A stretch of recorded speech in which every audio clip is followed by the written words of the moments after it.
O chamado da morte para a vida. É o nosso tema de hoje. O chamado da morte para a vida. João capítulo 11, verso 43 e verso 44, nos diz isso. Depois de dizer isso, Jesus bradou em alta voz: Lázaro, venha para fora. O morto saiu, com as mãos e os pés envolvidos em faixas de linho e o rosto envolto num pano. Disse-lhe Jesus: tirem as faixas dele e deixem-no ir. Lázaro, venha para fora. Os mortos, ouvindo a voz do Senhor, obedecem.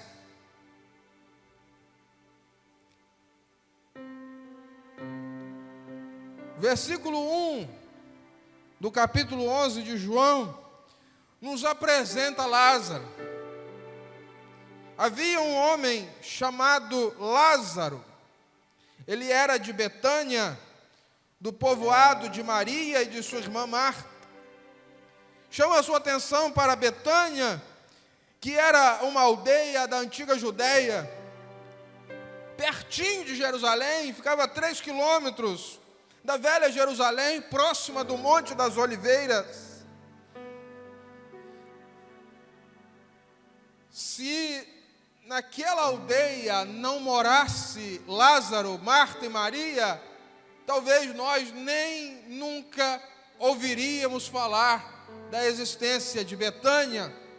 Betânia ficou famosa por uma casa, por um lar que havia naquela aldeia, desses 3 irmãos,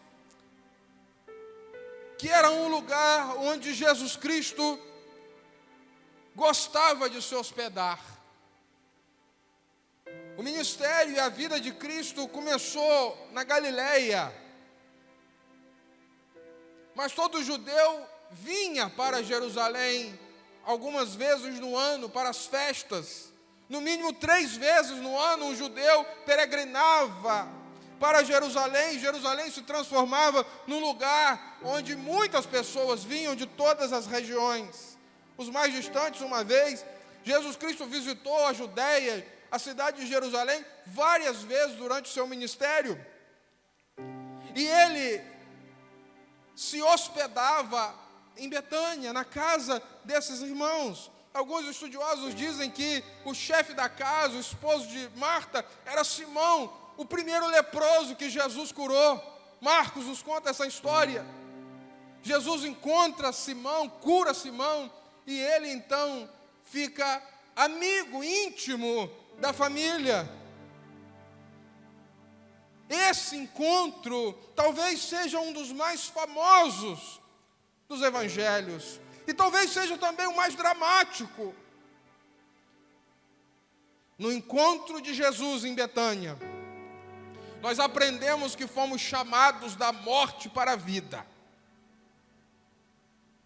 O chamado da morte para a vida tem algumas implicações, e é isso que nós vamos ver. Somos chamados da morte para a vida, mas diante disso eu queria refletir com você sobre alguns princípios que esse texto nos mostra.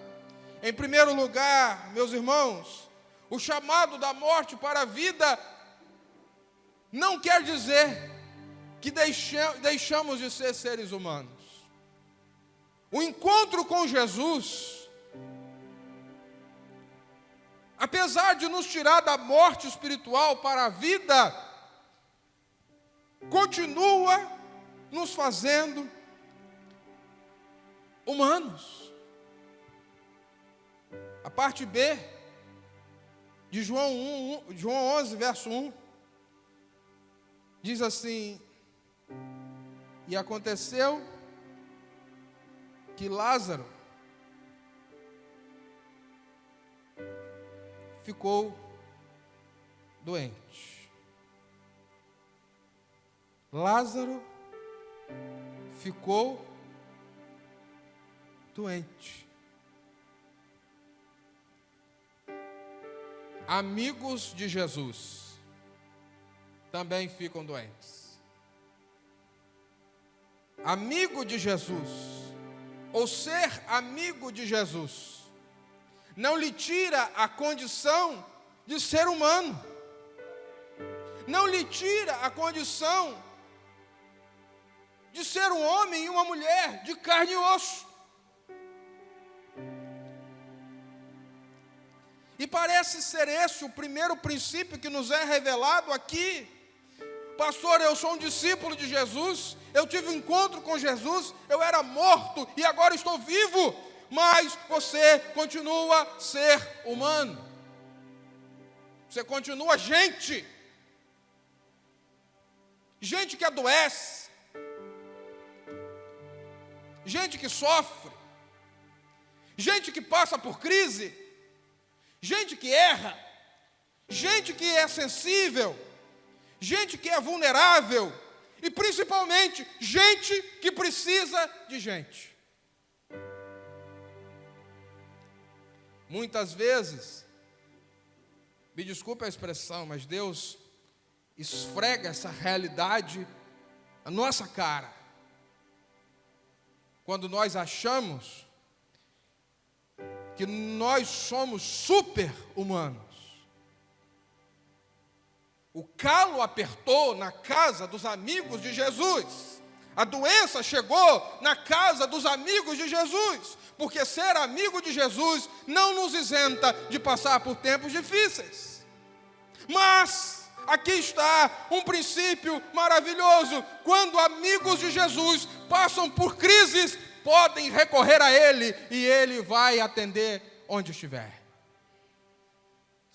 Quando Lázaro adoeceu, as irmãs não pensaram duas vezes, arrumaram um portador e disseram: vá até Jesus, aonde Ele está, e diz a Ele: está enfermo aquele a quem o Senhor ama. Doenças, crises, nem sempre são provenientes de pecado. Nós somos seres humanos, nós envelhecemos. Eu costumo falar que a curva ela sobe até os 30. Depois dos 30 ela começa a descer, só Deus sabe até onde. Você só produz neurônio até 30 anos, depois dos 30 anos você começa a perder. E quando eu penso que eu já virei essa curva, e já estou na descendência, eu vi um edital esses dias, de uma igreja que é um pastor com 35 anos, falei, já estou fora. Eu estou com 37, fazer 38, dia 25 de novembro, recebendo presente até 25 de dezembro.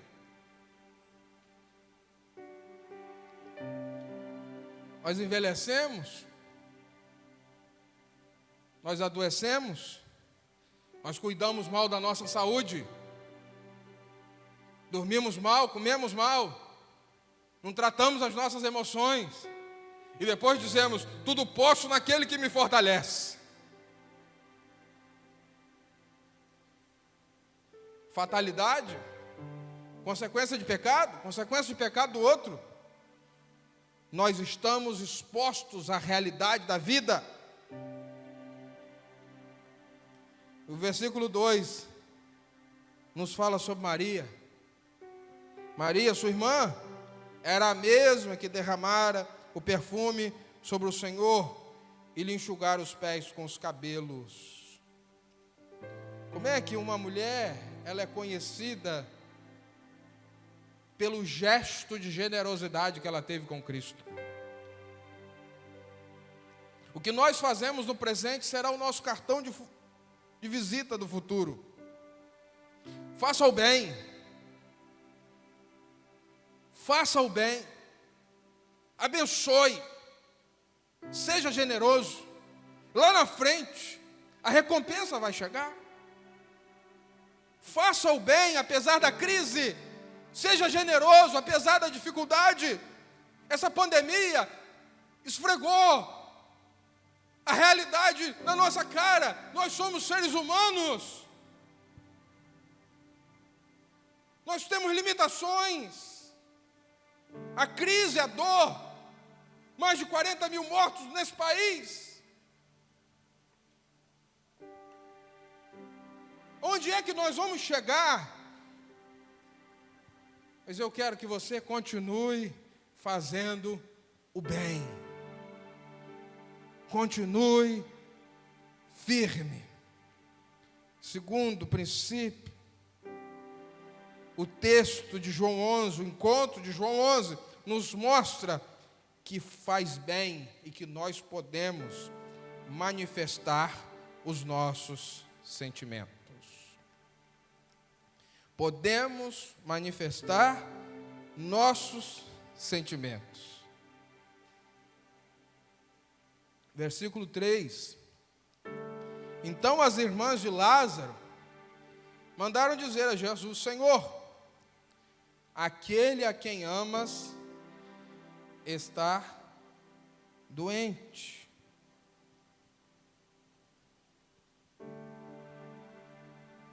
Elas tiveram a certeza que podiam recorrer a Cristo, porque Ele era um amigo para todos os momentos. E porque antes desse tempo, Jesus mostrou que se importava com aquela família. Jesus mostrou que amava aquela família. Tanto que o recado é claro: está enfermo. Não precisou dizer nada, nem o nome.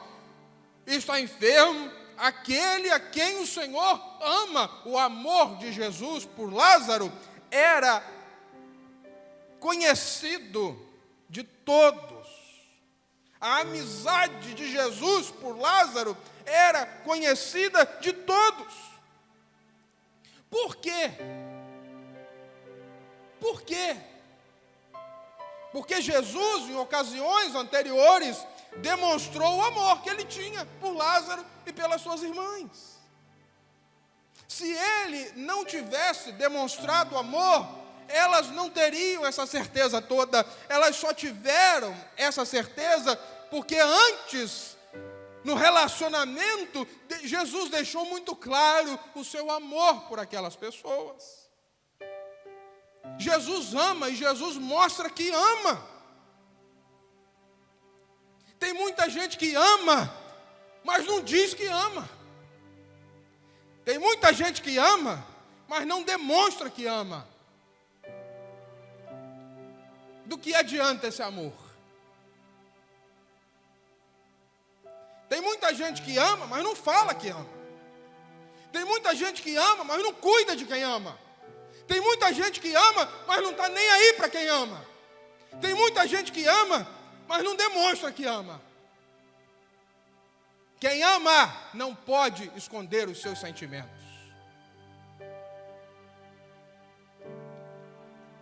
E aí me lembro da história do casal que queria separar e foi falar com o pastor. 30 anos de casado. E a mulher disse: pastor, esse homem só disse que me ama, que me amava. No dia do nosso casamento, há 30 anos atrás, ele nunca mais falou que me amava. E o homem disse para ela e para o pastor: mas também eu nunca mudei de ideia. Se eu tivesse mudado de ideia, eu falava. Homens gostam de esconder os seus sentimentos. Um homem amando outro homem, isso é bobagem. Um homem demonstrando que ama outro homem, sei não, hein? Bobagem. A vida passa, as pessoas vão embora e a gente perde as oportunidades. Nós somos ensinados que homem não chora. Homem de verdade não chora. Se chorar, o pai diz que é fraco. Se demonstrar muito amor, é bobo. e a mulher vai botar a canga em cima. Olha, que coisas são essas? E aqui nós vemos o maior homem da história, o homem-deus, o Deus-homem, chorar. E isso não o tornou menos homem, nem menos Deus. Versículo 35 do capítulo 11, diz assim: Jesus chorou. É o menor versículo da Bíblia. Jesus chorou. É conhecido nas gincanas como o menor versículo da Bíblia. Todo mundo sabe isso. É nesse contexto aqui que o menor versículo da Bíblia aparece, mas um versículo pequeno com um grande significado. Jesus chorou. Quem ama chora. Quem ama sente. Quem ama sente saudade. Quem ama sente falta. Quem ama sente no coração. Jesus não escondeu os seus sentimentos. E Jesus nos mostra que nós não podemos esconder os nossos sentimentos. Jesus nos mostrou que não devemos esconder os nossos sentimentos. Se você ama, faz favor, mostra que ama. Terceiro ponto. Precisamos confiar na soberania de Deus. Não tem que acelerar, né? Verso 4. Ao ouvir isso, Jesus disse: essa doença não acabará em morte. É para a glória de Deus, para que o Filho de Deus seja glorificado por meio dela. Jesus recebe a notícia: Lázaro está enfermo. A solução saiu das mãos humanas. A doença chegou, não tem como curar. Vamos recorrer ao Senhor. E aí, nesse momento, só nos resta acreditar. A notícia ruim chegou. O amigo Lázaro está doente. Jesus, no mesmo instante, diz: não é preciso ninguém se apavorar. Não é preciso ninguém se desesperar. Essa doença não é para a morte. Essa doença é para a glória de Deus. Essa doença é para que o Filho do Homem seja glorificado. Perceba, meus irmãos, que há momento na nossa vida que Deus nos tira toda a segurança. Há momento da nossa vida que Deus nos tira todo o controle. Há momento da nossa vida que Deus vira a gente pelo avesso, bota tudo de cabeça para baixo. Mas você só não pode perder uma coisa: a certeza de que Ele está no governo e de que Ele tem o controle da história nas suas mãos. Pastor, quando que vai acabar a pandemia? Pastor, quantas pessoas vão morrer? Pastor, quantas pessoas vão falir? Pastor, quando que a igreja vai voltar ao normal? Eu não sei. Eu não sei, eu não posso saber, não está nas minhas mãos, não está nas mãos de ninguém, mas uma coisa eu tenho certeza e creio: o Senhor continua no controle e no governo de todas as coisas. Ele é o rei, existe um reino e nós somos parte desse reino. Há momentos difíceis na nossa vida, o mundo está em crise, a igreja está em crise, a dificuldade chegou. Eu participei de uma reunião hoje com muitas pessoas dizendo: a igreja está em crise, eu estou triste com a igreja. E eu disse: eu estou mais triste ainda, mas eu creio no meu coração, há um plano de Deus e tudo é para a glória dEle. Lembre-se disso. Você está no vale, você está no deserto, é o caminho para o monte. A doença é o caminho para a cura. É a sua fé que vai determinar os próximos passos que você vai dar, não são as circunstâncias. Quarto, precisamos acreditar no incondicional amor de Jesus. Precisamos acreditar no incondicional amor de Jesus. Verso 5. Jesus amava Marta, a irmã dela e a Lázaro. Mais uma vez, João, o evangelista, faz questão de destacar: Jesus amava Marta, Jesus amava Maria e Jesus amava Lázaro. Jesus amava todos, são 3 irmãos: Marta, Maria e Lázaro, cada um deles diferente uns dos outros. Cada um deles mostra a sua dificuldade. Jesus ama a todos. Jesus ama os amáveis. Maria é amável. Maria é fácil de amar. Maria é doce. Maria é carinhosa. Maria fala manso. Maria é atenciosa. Você chega na casa de Maria, ela te dá toda a atenção. Maria abraça, Maria beija. Maria ouve. Maria não grita. Estamos precisando achar umas Marias. Jesus ama as Marias.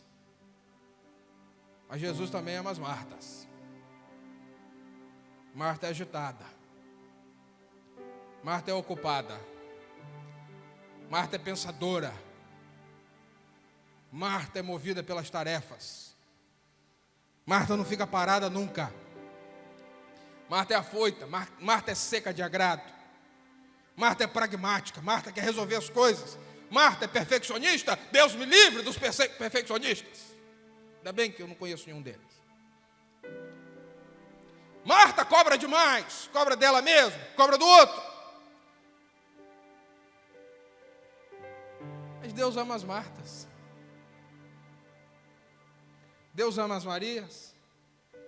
Deus ama as Martas. Deus ama os calmos. Deus ama os agitados. Deus ama os agradáveis. Deus ama os desagradáveis. Deus ama os simpáticos. Deus ama os antipáticos. Graças a Deus. E Deus ama Lázaro, o morto, 3 dias. Mas a morte não foi capaz de diminuir o amor de Jesus por ele. Lázaro é o caso perdido. Cheira mal, 3 dias já sepultado. Erra muito. Estava rindo com minha mãe essa semana. Porque em determinada ocasião alguém falou para ela: você devia parar de gastar vela com defunto ruim, referindo a mim. E ela disse: o defunto é meu, que minha mãe é agitada, é Marta, pura. Ela disse: o defunto é meu e eu gasto quantas caixas de vela eu quiser. Gostei. Principalmente porque o defunto era eu.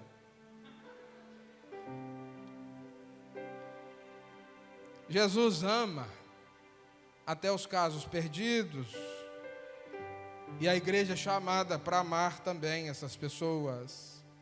Meus irmãos, tempos difíceis revelam o que nós temos de pior.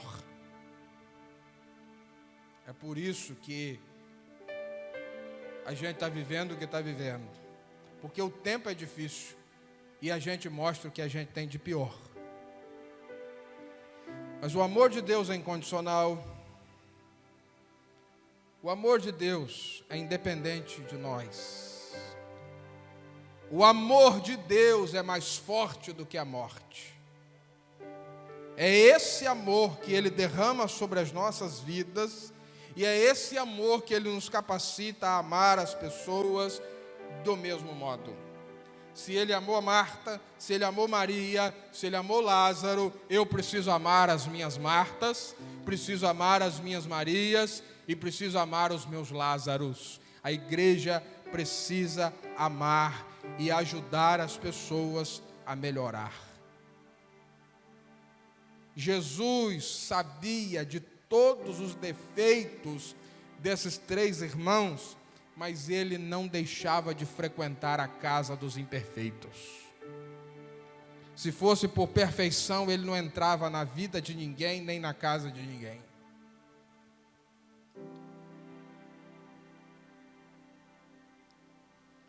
Eram pessoas amáveis, eram pessoas amigas, eram pessoas acolhedoras, eram pessoas dispostas a deixar que a presença de Jesus os tornasse melhores.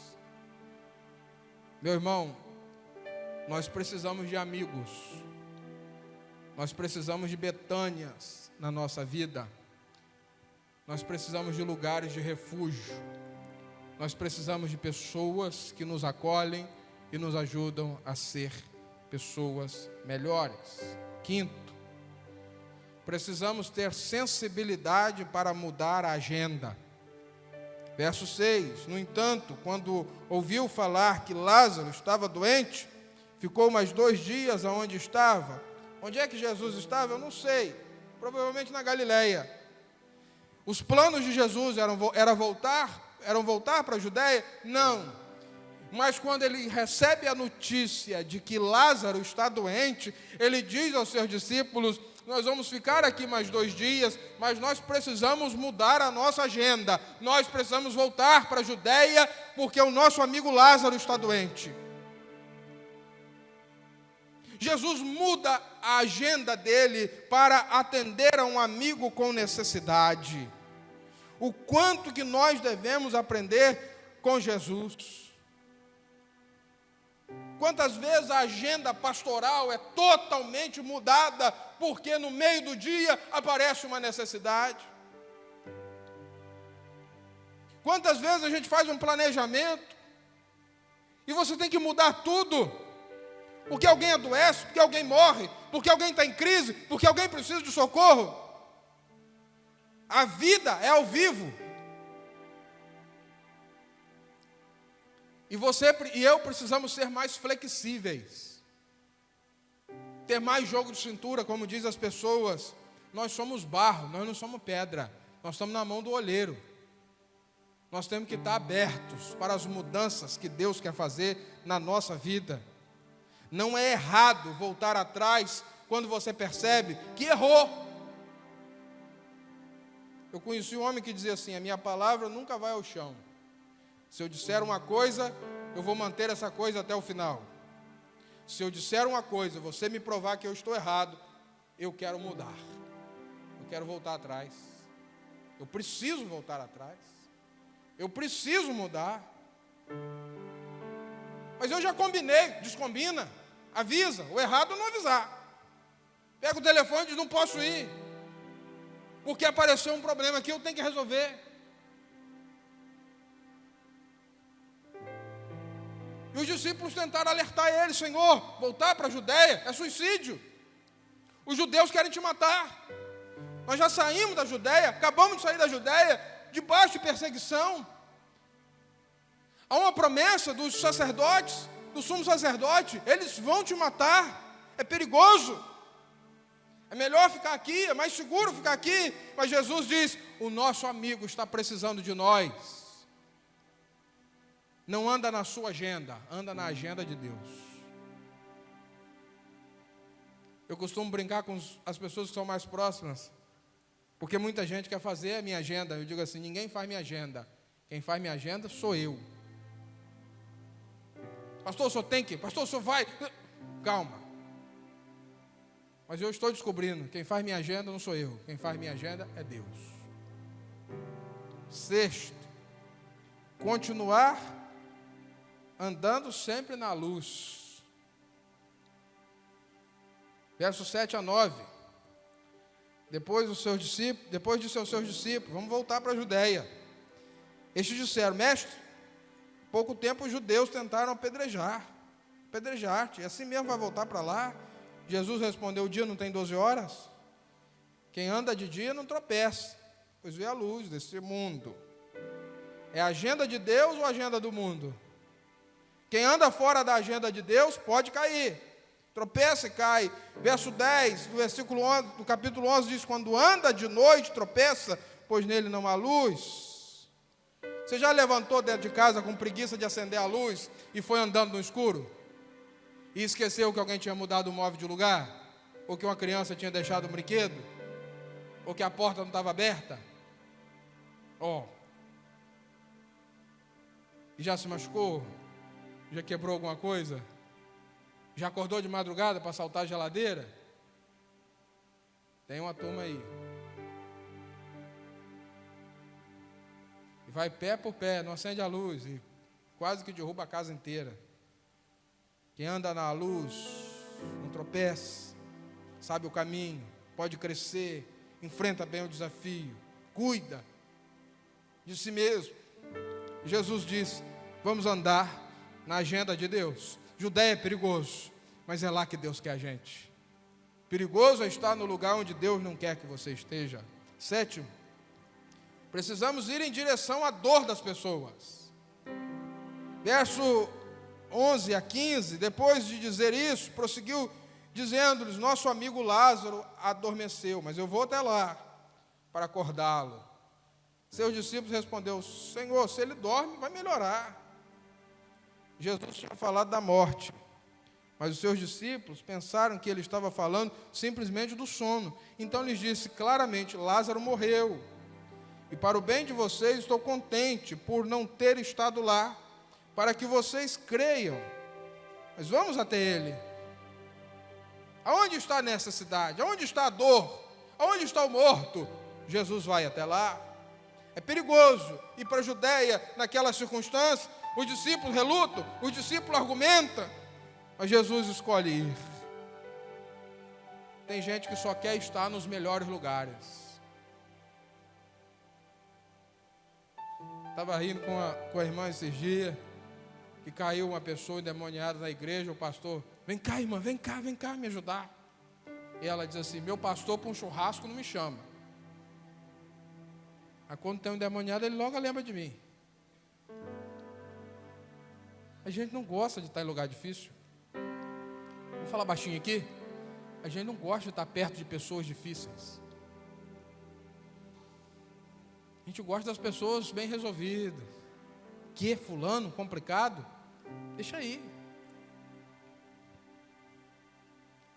Você é guiado por aquilo que você quer, ou você é guiado pela direção de Deus? A direção de Deus vai te levar a lugares difíceis. A direção de Deus, às vezes, vai te levar a pessoas difíceis. A direção de Deus vai te levar a grandes desafios. Vá, não tenha medo. Nós precisamos estar onde as pessoas estão sofrendo, onde há dor, onde há choro, onde há necessidade. É aí que a igreja tem que ir. Onde há treva, é que a luz tem que chegar, é que a luz vai fazer a diferença. Tem Betânia te esperando. Deus é o Deus dos encontros. E se você é de Deus, você vai levar ao encontro de pessoas necessitadas o amor de Deus. 8, precisamos ter paciência com os fatalistas e os negativos que vão entrar na história. Entrou aqui o Tomé, chamado Dídimo, verso 16, e disse aos outros discípulos: vamos também para morrermos com ele. Repare que Jesus não falou nada, ele disse: eu estou indo. O Tomé olhou para um lado, olhou para o outro, disse: ó, não deu certo. Tentamos dissuadi-lo a não ir. Aí já que ele vai, vamos morrer. Alguns acham que foi uma fala de coragem de Tomé. Conhecendo Tomé, eu tenho minhas dúvidas. Eu acho que é alguém que está esperando o pior. É alguém negativo. Mas Jesus tem paciência com essa turma. Verso 17 a 19 diz: ao chegar, Jesus verificou que Lázaro já estava no sepulcro havia 4 dias. Betânia distava cerca de 3 quilômetros de Jerusalém. Muitos judeus tinham ido visitar Marta e Maria para confortá-los pela perda do irmão. Naquela época, as distâncias eram grandes e difíceis de ser percorridas. As pessoas levavam dias para chegar. Até a notícia que morreu o outro chegar onde estava o parente vinha e muitas vezes não dava tempo de chegar para o enterro. Chegava dias depois do enterro, mas vinha. A notícia da morte de Lázaro começou a correr e os parentes, os amigos começaram a ir até Betânia, não mais para sepultar Lázaro, porque Lázaro já estava sepultado, mas para dar os pêsames à família. Imagine aquele que chegou depois que Jesus, veio mais de longe do que Jesus. Ele chegou esperando consolar a família enlutada. Ele esperou chegar num lugar de luto, porque o luto do judeu durava 7 dias. Ele chegou achando que ia chorar, e quando ele chega, ele não entende nada, porque a casa, ao invés de luto, tem alegria, e o morto que estava morto, agora está vivo. Eu vou para um lugar esperando dar os sentimentos, os pêsames, e a pessoa me abraça e dança comigo, porque está feliz, porque o que estava morto ressuscitou. Só Jesus pode fazer isso. Um fatalista, um negativo, nunca vai pensar. Ele vai pensar que ia chegar e encontrar coisa pior. Mas quando Jesus chega, a morte é transformada em vida. O encontro com Jesus não nos isenta de passar por momentos difíceis. O encontro com Jesus não nos isenta de chorar alguns dias. Mas eu quero dizer para você que o encontro de Jesus nos garante que o final é sempre de vitória.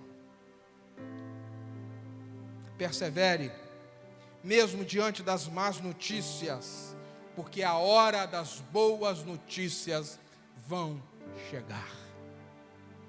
Vai chegar. Pastor, nós estamos ouvindo muitas más notícias.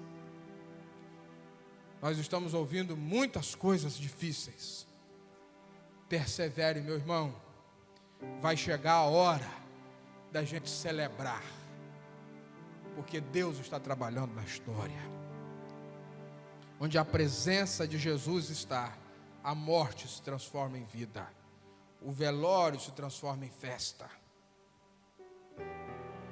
9, já caminhando para o final, a fé se evidencia. Verso 20 e 21. Quando Marta ouviu que Jesus estava chegando, olha Marta é agitada. Marta ouviu lá, olha, Jesus está vindo, ela não espera, ela sai disparada. Maria fica em casa. Aí Marta encontra o Senhor, agitadona. Às vezes não deu tempo nem de abraçar, nem de beijar, nem nada, porque os agitados são assim, eles já chegam despejando tudo em cima da gente. Senhor, se o Senhor estivesse aqui, meu irmão não teria morrido. Que bom que o Senhor veio. Jesus até abriu os braços para dar o pêsame, ou para abraçar, não deu tempo a nada, ela já chegou atropelando. Se o Senhor estivesse aqui, meu irmão não teria morrido. Mas o versículo 22 é interessante, porque talvez ela ficou constrangida, porque ela foi dura demais, não sei, estou aqui fazendo minhas conjecturas, e ela diz assim, mas eu sei, que mesmo agora, Deus te dará tudo o que pedires. Espera aí, a mulher está dizendo o seguinte, morreu, se tivesse aqui não tinha morrido, mas no fundo eu tenho uma esperança de que o Senhor ainda pode fazer alguma coisa. Olha que fé é essa, de poderosa e bonita de Marta. Eu creio, Senhor, que ainda podes fazer alguma coisa. Ela acreditava que se Jesus estivesse lá, o irmão não teria morrido, mas com Jesus ele podia ressuscitar. Você não é assim não? Uma pessoa que às vezes oscila muito. Marta dá uma bronca em Jesus, depois levanta a fé e diz assim, se o Senhor pedir a Deus, alguma coisa pode acontecer, mas já no versículo 23, a fé dela já caiu, e ela diz assim, e Jesus diz, seu irmão vai ressuscitar. Veja bem, presta atenção, ela chega e dá uma palavra, se o Senhor estivesse aqui, meu irmão não teria morrido. Depois dá uma palavra de fé, e diz assim, o Senhor pode fazer alguma coisa, eu ainda creio. Aí Jesus diz assim, o seu irmão vai ressuscitar, e a fé dela vai lá para o buraco. Parecida com alguém, né? Ao invés dela pular de alegria, ela fica mal. Ela diz assim, eu sei, Senhor, que Ele vai ressuscitar. Versículo 24. Mas na ressurreição do último dia. E aqui tem um texto lindo, Jesus dizendo para ela: Marta, eu sou a ressurreição e a vida, aquele que crê em mim, ainda que morra, viverá, e quem vive e crê em mim, não morrerá eternamente. Você crê nisso? E aí ela faz uma declaração maravilhosa, a fé dessa mulher vem para fora, e ela diz: eu creio, Senhor, eu tenho crido. Sabe por que eu creio? Porque Tu és o Cristo, o Filho de Deus, que deveria vir ao mundo. Ela crê, a fé dela é correta, ela está diante do Messias, ela está diante do Cristo, ela está diante do Rei. Diante do Rei, você pode crer.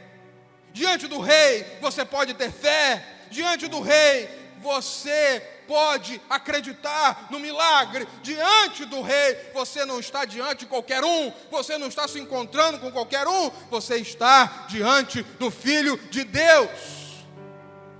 Alinhe a sua fé a quem Cristo é. Quem é Jesus?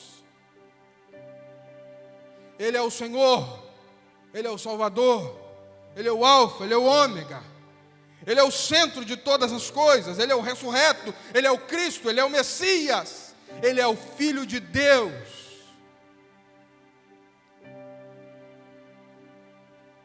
Como é que está a sua fé, meu irmão?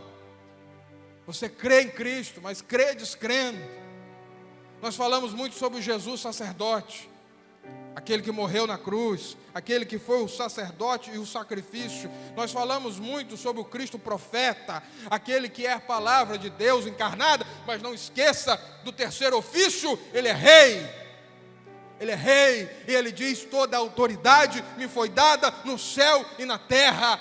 A igreja precisa redescobrir o ofício real de Jesus. Ele é o Cristo, Ele é o Senhor da história, Ele é o consumador da fé, Ele é o autor da nossa salvação, Ele tem todo o poder.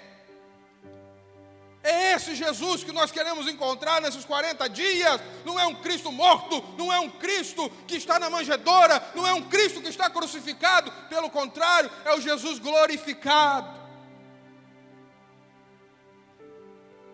E aí vem Maria, Jesus chega e manda chamar Maria, e ela demonstra uma fé sólida, estável, convicta e real. Que família é essa, cheia de fé?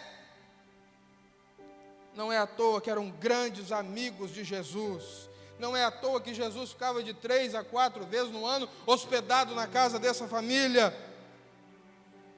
Versos 28 e 29 diz: e depois de dizer isso, foi para casa, e chamando à parte Maria, disse: o mestre está aqui e está chamando você.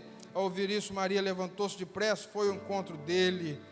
Versos 43 e 44 é o ápice dessa história. Jesus diante do sepulcro, ele brada em alta voz, depois de orar, dizendo: Lázaro, venha para fora.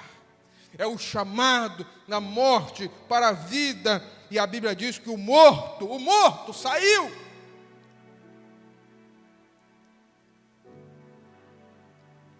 As mãos, os pés envolvidos em faixas de linho, e o rosto envolto num pano, e Jesus diz: tira as faixas, e deixem-o ir. Hoje é dia dos mortos ouvirem a voz de Jesus. Hoje é dia, e se os mortos ouvirem a voz de Jesus, sairão das suas cavernas existenciais, dos seus túmulos, porque onde há morte, Jesus está gerando vida. Hoje é dia das amarras que te prendem caírem por terra, porque em Cristo nós somos livres. Você vai andar, você vai ver, e você vai tocar em direção ao propósito de Deus na sua vida, porque aquela mesma voz que ecoou na porta do túmulo de Lázaro, dizendo: Lázaro, vem para fora, está dizendo nessa noite para mim e para você: venha para fora. já passou 4 dias, já passou 4 semanas, já passou 4 anos, não importa, se Ele falar hoje, você volta a viver. As amarras caem, e hoje você vai ver de novo, você vai andar de novo, e você vai tocar de novo. 10º e último.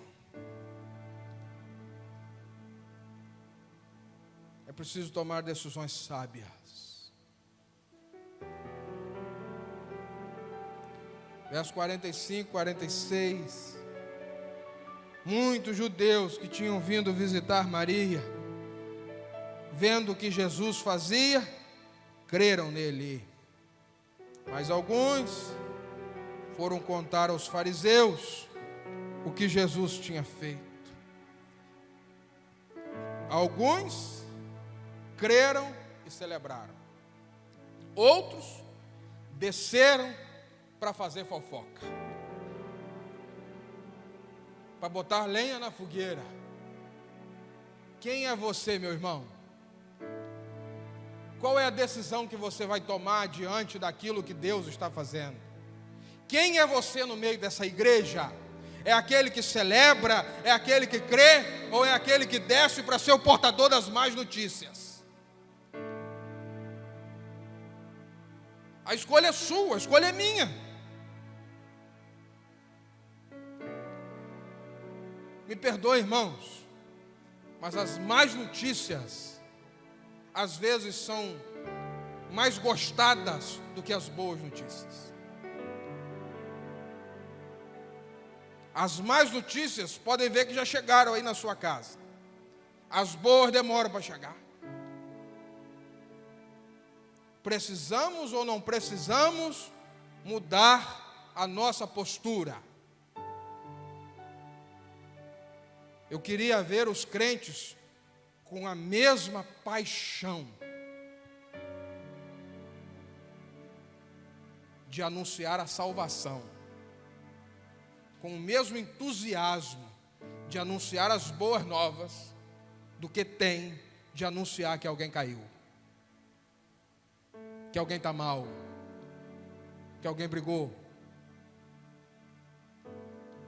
Precisamos rever a nossa vida.